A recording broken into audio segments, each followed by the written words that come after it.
I just got diagnosed with endometriosis after years of being ill. Let's talk about it. I'm going to talk about how I got diagnosed today. And if you guys want me to talk about my symptoms, let me know, but it is super long, so that's why we're going to keep it short today. But I do want to talk about it just because endometriosis is one of the most misunderstood and misdiagnosed diseases, and it predominantly affects women, and I think it's so important to talk about it for women's health. So let's get into it. So how I got diagnosed, no, I did not do a laparoscopic surgery, and no, I did not do a scan.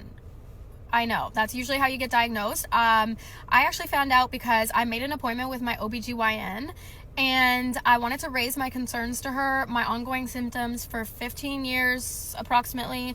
I went on a long rant, and at the end I said I want to investigate the possibility of endometriosis, and she was like, Stephanie, you have endometriosis. It's right here in your file.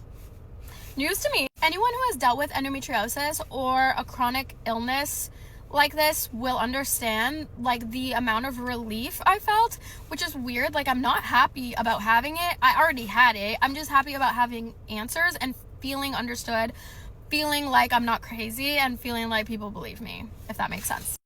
But anyways, turns out that they discovered it in my last C-section 5 months ago, and it was written in my chart, in my operation notes. I didn't have access to those notes. I guess I should have requested them from the hospital, and going forward I will always request any notes. So if you've had a C-section, go and take a look at your notes. So next steps for me, I'm going to be going on birth control. Not really excited about that.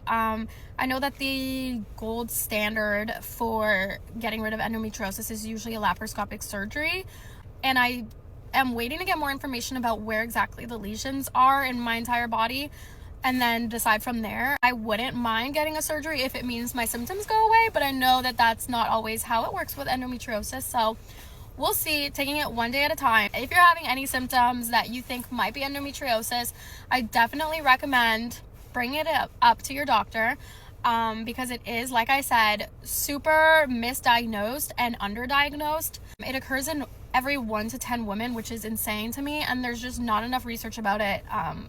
It's just not talked about enough. So yeah, wild story. That's how I found out. And if anyone has a similar story and wants to share, please do, because I'm so curious if anyone else found out in like such a strange way that they have endometriosis. Also, if you have any questions about symptoms or whatever else, please let me know. And if you want me to make a video about my symptoms, I can do that too. Bye.